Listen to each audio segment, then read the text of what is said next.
ईव्हीएमवरून विरोधकांनी राळ उठवलेली असताना शिर्डीमध्ये मात्र ईव्हीएमच्या बाजूने ठराव करण्यात आलाय। तो कसा तुम्हीच पहा।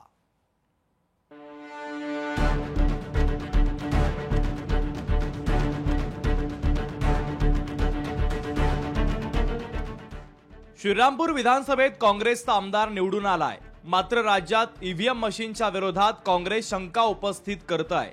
श्रीरामपूर विधानसभेत काँग्रेसचा आमदार निवडून येऊन सुद्धा ईव्हीएम मशीन मतदानासाठी चांगलं असल्याचं भाजपचे कार्यकर्ते सांगतात।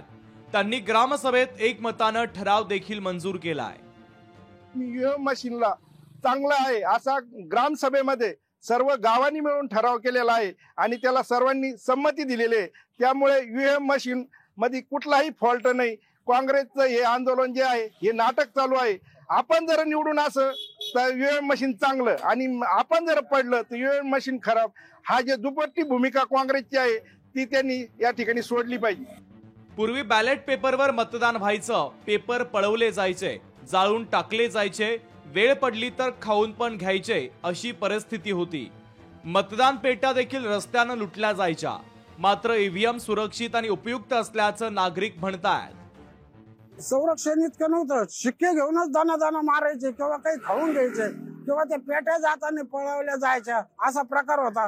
तेव्हा हा प्रकार होऊन त्यामुळे हे ईव्हीएम मशीन सध्या खूपच चांगला आहे। म्हणून आमच्या ग्रामपंचायतीनं सर्वानुमते ठराव मंजूर केला। मुठेवाड गाव ग्रामपंचायतीप्रमाणे इतर गावांनी देखील मुठेवाड गावाप्रमाणे ईव्हीएम बाबतचा ठराव घ्यावा असं आवाहन करण्यात येत आहे। गोविंद साळुंके, लोकशाही मराठी, अहिल्यानगर। लोकशाही मराठी ऐका, पहा, जागरूक रहा।